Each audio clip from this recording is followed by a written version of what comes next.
Éric Zemmour.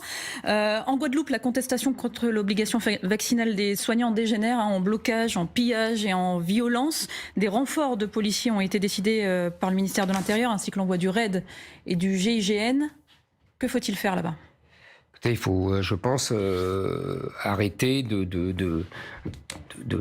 d'être aussi brutal avec ces gens. Il faut quand même essayer de comprendre. Je pense qu'il y a une vraie incompréhension entre, d'ailleurs, pas seulement les populations guadeloupéennes ou antillaises, mais la population française et Emmanuel Macron.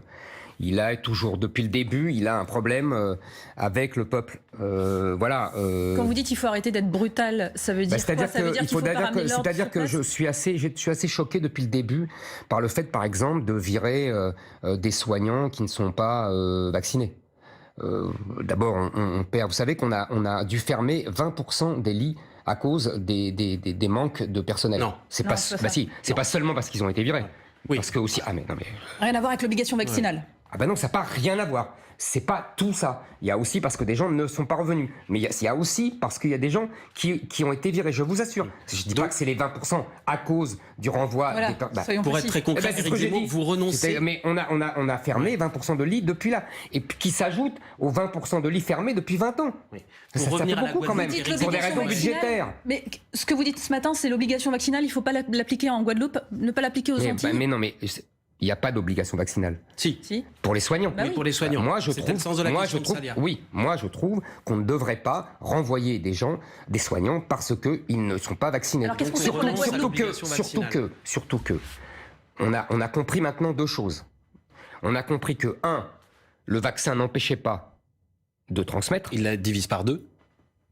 Ouais, ça c'est des chiffres. Moi je vois une seule chose. Le seul avantage du vaccin, si j'ai bien compris, c'est que il évite la plupart des conséquences graves. Des cas graves et limite divise par 2 la contamination. Pourquoi vous faites peu ? Enfin, j'aimerais pas vous imiter.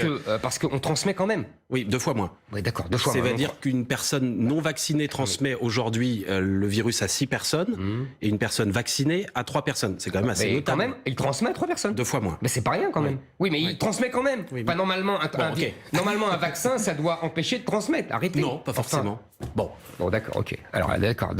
Maintenant, vous savez très bien que le vaccin contre la variole, il a rien éradiqué. Vous connaissez l'efficacité. Le vaccin contre la polio, il a rien éradiqué. Éric Zemmour, je peux dire quelque chose ? Le vaccin contre la grippe, vous connaissez son efficacité ? Oui, elle est très faible. 60%. Voilà. Donc, je sais. Voilà. CQFD, on passe à la suite. Oui, mais alors.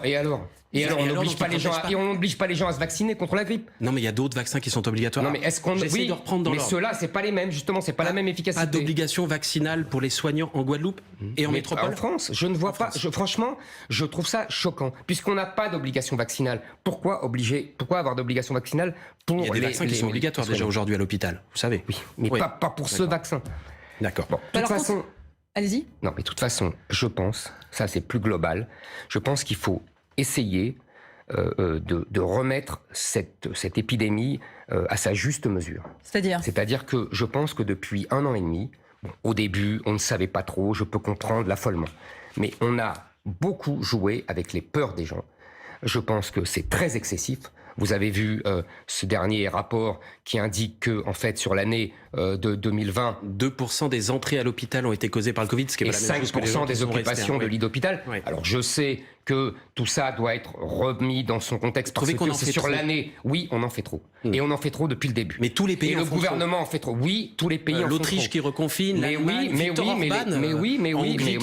le monde en fait trop. Oui, tout le monde en fait trop. Mais pourquoi ils en font tous trop ? Parce que je pense que, si vous voulez, c'est notre... Alors là, on part dans la philosophie. Je pense que c'est notre rapport à la mort, à la vie. Je pense que c'est la médiatisation aussi. Quand les chaînes d'infos diffusent toute la journée, vous vous souvenez, lors du premier confinement, on avait l'impression que c'était le Blitz. Qu'on était bombardé à Londres par l'armée allemande tous les jours. Je veux dire, là, il y a manifeste... Et puis, ça rend service au gouvernement.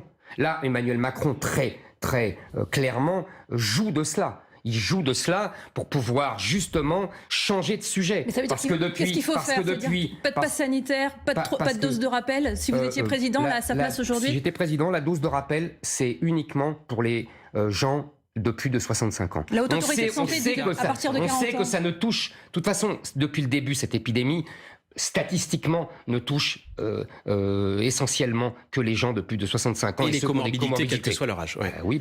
Vous suspendez Et tout ça, le pass sanitaire. les gens, ils sont responsables, vous savez. Éric Zemmour, vous suspendez le pass sanitaire, quel que soit le niveau de l'épidémie, si vous êtes élu? Non, après, excusez-moi, là, jusqu'en juillet, je trouve ça excessif. Oui, il se trouve que l'élection, elle est en mai. Si vous arrivez à l'Élysée en mai, est-ce que vous gardez le pass sanitaire? Non, je vois pas l'intérêt. Vous en ferez un engagement de campagne. Je vous répète, donc c'est pas un engagement de campagne, je vous répète que pour moi, ce n'est pas un sujet prioritaire et que je dirais même que c'est une habileté tactique que de vouloir en reparler. C'est une habileté tactique d'Emmanuel Macron et des médias que de vouloir remettre, laissez-moi parler, et de vouloir remettre cette question sur le tapis pour pouvoir changer de sujet. Parce que depuis 3 mois, depuis que je suis rentré dans l'arène, si j'ose dire, avec ce livre, aux grands dames d'Emmanuel Macron, de la gauche et des médias, on ne parle que d'immigration et de ce sujet qui est pour moi majeur. Donc évidemment, le Covid permet de